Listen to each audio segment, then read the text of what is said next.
Cari fratelli e sorelle, buongiorno.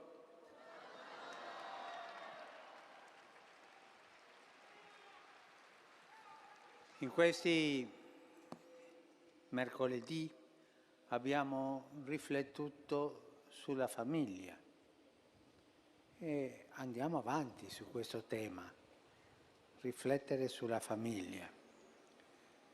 E da oggi le nostre catechesi si aprono con la riflessione alla considerazione delle vulnerabilità che ha la famiglia nelle condizioni della vita che le mettono alla prova. La famiglia ha tanti problemi che la mettono alla prova. Oggi incominceremo per una di queste prove è la povertà. Pensiamo a tante famiglie che popolano le periferie delle megalopoli, ma anche alle zone rurali. Quanta miseria, quanto degrado.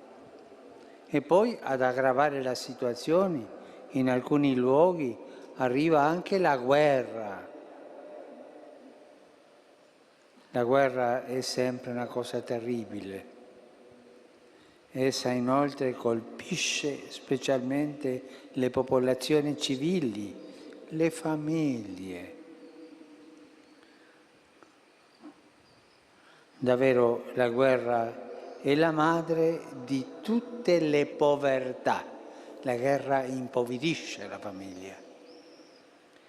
Una grande pietratrice di vite, di anime e degli affetti più sacri e più cari. Nonostante tutto questo, ci sono tante famiglie povere che con dignità cercano di condurre la loro vita quotidiana, spesso confidando apertamente nella benedizione di Dio. Questa lezione però non deve giustificare la nostra indifferenza, ma semmai aumentare la nostra vergogna, che ci sia tanta povertà. È quasi un miracolo che anche nella povertà la famiglia continui a formarsi e persino a conservare, come può, la speciale umanità dei suoi legami.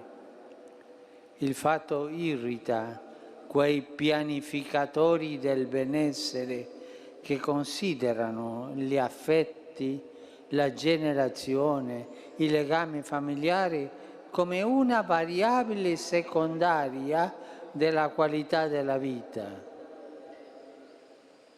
Non capiscono niente. Invece noi dovremmo inginocchiarci davanti a queste famiglie che sono una vera scuola di umanità che salva le società dalla barbarie. Che cosa ci rimane infatti se cediamo al ricatto di Cesare e Mammon, della violenza del denaro e rinunciamo anche agli affetti familiari? Una nuova etica civile arriverà soltanto quando i responsabili della vita pubblica riorganizzeranno il legame sociale a partire dalla lotta alla spirale perversa tra famiglia e povertà che ci porta nel baratro. L'economia odierna si è spesso specializzata nel godimento del benessere individuale, ma pratica largamente lo sfruttamento dei legami familiari. È una contraddizione grave questa. L'immenso lavoro della famiglia non è quotato nei bilanci, naturalmente. Infatti, l'economia e la politica sono avare di riconoscimenti a tale riguardo. Eppure la formazione interiore della persona e la circolazione sociale degli affetti hanno proprio lì il loro pilastro. Se lo togli, viene giù tutto. Non è solo questione di pane. Parliamo di lavoro, parliamo di istruzione, parliamo di sanità. È importante capire bene questo. Rimaniamo sempre molto commossi quando vediamo l'immagine di bambini denutriti e malati che ci vengono mostrate in tante parti del mondo. Nello stesso tempo ci commuove anche molto lo sguardo sfavillante di molti bambini privi di tutto, che stanno in scuole fatte di niente, quando mostrano con orgoglio la loro matita e il loro quaderno, e come guardano con amore il loro maestro o la loro maestra. Davvero i bambini lo sanno che l'uomo non vive di solo pane, anche l'affetto familiare è. Quando c'è la miseria, soffrono i bambini, perché loro vogliono l'amore e i legami familiari. Noi cristiani dovremmo essere sempre più vicini alle famiglie che la povertà mette alla prova. Ma pensate, ma tutti voi conoscete qualcuno? Papà senza lavoro, la mamma senza lavoro, e la famiglia soffre, i legami si indeboliscono. È brutto questo. In effetti la miseria sociale colpisce la famiglia e a volte la distrugge. La mancanza o la perdita del lavoro o la sua forte precarietà incidono pesantemente sulla vita familiare, mettendo a dura prova le relazioni. Le condizioni di vita nei quartieri più disagiati, con problemi abitativi e dei trasporti, come pure la riduzione dei servizi sociali, sanitari e scolastici, causano ulteriori difficoltà. A questi fattori materiali si aggiunge il danno causato alla famiglia da quei pseudomodelli diffusi dai mass media basati sul consumismo e il culto dell'apparire, che influenzano i ceti sociali più poveri e incrementano la disgregazione dei legami familiari. Curare le famiglie, curare l'affetto, ma la miseria mette la famiglia alla prova. La Chiesa è madre e non deve dimenticare questo dramma dei suoi figli. Anch'essa deve essere povera per diventare feconda e rispondere a tanta miseria.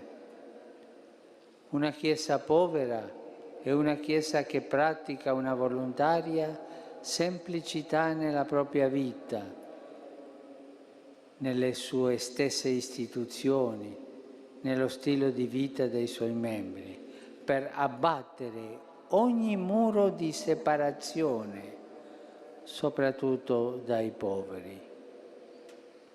Ci vogliono la preghiera e l'azione.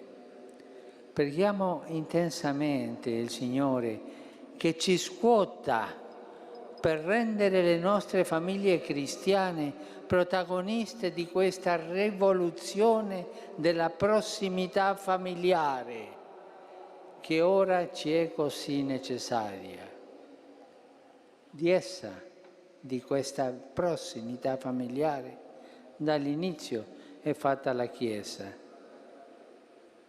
E non dimentichiamo che il giudizio dei bisognosi, dei piccoli e dei poveri anticipa il giudizio di Dio. Non dimentichiamo questo e facciamo tutto quello che noi possiamo per aiutare le famiglie a andare avanti nella prova della povertà e della miseria che colpiscono gli affetti, i legami familiari. Io vorrei leggere un'altra volta il testo della Bibbia che abbiamo ascoltato all'inizio e ognuno di noi pensi alle famiglie che fanno la prova, sono provate della miseria e della povertà. La Bibbia dice così: figlio, non rifiutare al povero il necessario per la vita, non essere insensibile allo sguardo dei bisognosi. Ma pensiamo a ogni parola, Non rattristare chi ha fame, non esasperare chi è in difficoltà, non turbare un cuore già esasperato,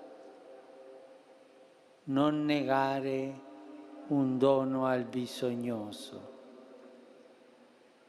non respingere la supplica del povero, non distogliere lo sguardo dall'indigente. Da chi ti chiede non distogliere lo sguardo